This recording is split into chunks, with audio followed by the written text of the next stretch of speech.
Minsan ba pakiramdam mo ang daming nangyayari sa buhay mo na hindi mo maintindihan? Parang may bagyo sa loob kahit tahimik sa labas? Sa John 16:25-33, kausap ni Jesus ang kanyang mga disciples bago siya magdusa. Sinasabi niya na darating ang kalungkutan, confusion at paghihirap, pero hindi doon nagtatapos ang kwento. May mga bagay na hindi natin agad maiintindihan. Sinabi ni Jesus na nagsalita siya sa Proverbs o malalalim na paraan. Ibig sabihin, may seasons sa buhay na hindi pa malinaw ang plano ng Diyos. Ang kalungkutan ay hindi permanente. Sinabi niya, "Ye shall weep and lament, but your sorrow shall be turned into joy." May transformation na ginagawa ang Diyos mula sakit papuntang kagalakan. Ang tunay na kapayapaan ay nasa Kanya.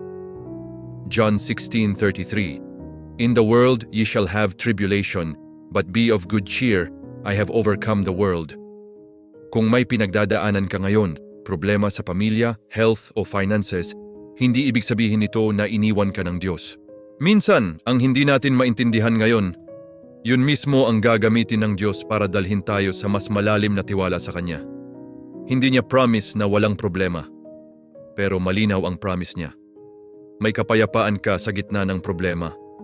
Trust God kahit hindi malinaw ang sitwasyon. Proverbs 3:5. Trust in the Lord with all thine heart, and lean not unto thine own understanding. Ang sorrow ay temporary, pero ang joy galing sa Diyos ay lasting. Psalm 35.